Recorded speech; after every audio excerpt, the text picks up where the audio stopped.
Hi, and welcome to Author Uncut. I'm your host and author, Patrice Williams Marks.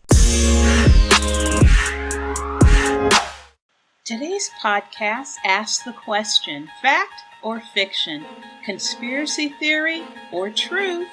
Did two authors predict the coronavirus? But first, if you enjoy my podcast, I'd be grateful if you spread the word by leaving a rating and a review. Author Uncut can be found wherever you enjoy listening to your podcasts. Two different books, one published in 1981 and the other was published in 2008. One's a novel and one is nonfiction. Both have gone viral after book lovers and amateur detectives or conspiracy theorists noticed the eerie similarities between COVID-19 coronavirus and the viruses that were the basis for the two books. Did they foresee the coronavirus coming? Is this some 1984 Orwelian prediction that has come true? Well, I have to admit there are some similarities between their description of the virus in the books and what we are seeing today. But does that mean they foresaw the future? Or instead, just did their homework on how and why viruses spread or come into existence? Let's start with the first book. It was written by Sylvia Browne and published in 2008. It's entitled End of Days, Predictions and Prophecies About the End of the World. Thanks for sugarcoating it, Sylvia. I have a link to the book in my show notes. Now this is Amazon's description of the book. Quote, this is Amazon's description of the book. Quote, in End of Days, Browne tackles the most daunting of subjects with her trademark clarity, wisdom, and serenity, answering such difficult questions as, what's coming in the next 50 years? What do the great prophecies of Nostradamus and the book of Revelation mean? If the world is really going to end, what will unfold in our final hours? For anyone who's ever wondered where we're headed and what, if anything, we can do to prevent a catastrophe of biblical proportions, End of Days is a riveting and insightful must-read. End quote. Now to be clear, those were not my words nor opinion, just reading the description of the book.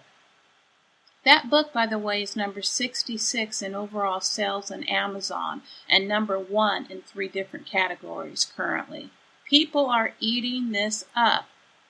Now Browne, who's a self-described psychic, said in her book, quote, in around 2020, a severe pneumonia-like illness will spread throughout the globe, attacking the lungs and the bronchial tube, and resisting all known treatments. End quote. Browne said the outbreak would not last long, but that it would return at a later time. Quote, almost more baffling than the illness itself will be the fact that it will suddenly vanish as quickly as it arrived, attack again 10 years later, and then disappear completely. End quote. So she pinpointed 2020 as the year of the virus. That is freaky. But if you want to get technical, the virus actually was first reported in December 2019, not 2020. Potatoes. Sylvia, who's been on many a talk show back in the day, seems to have made predictions that are close enough to reality that people are astounded. But do you believe she foresaw the future or just surmised based on the pattern of mankind and disease? I have to be honest and say I'm with the latter. Humankind has a history of pandemics and earthquakes and catastrophes and the like that follow a certain pattern and can be predicted to a certain degree. I do have to say, though, that pointing to 2020 as a year is nothing to dismiss, especially since the book was released in 2008. The second book is one from one of my favorite authors, Dean Koontz. Although he's known for thrillers and mysteries, my favorite book of his is actually A Big Little Life, A Memory of a Joyful Dog Named Trixie. Just saying that title kind of gets me choked up. It's about Dean's beloved golden retriever, how he got her, how she came into their life together, her endearing personality and charm, and her ultimate passing. Trixie even warned Dean about a so-called friend who had evil intentions. Now that's where we see a bit of the thriller aspect within this nonfiction book that he wrote. I'll leave a link to the book in the show notes for you guys. But his book, The Eyes of Darkness, published in 1981, is the one that has everybody buzzing. This book is currently number 4 overall in the Amazon charts and number 1 in 3 categories. Now I'll also leave the link to that book in the show notes. Here is the Amazon description of the book. Quote, "A year had passed since little Danny's death, a year since his mother began the painful process of acceptance.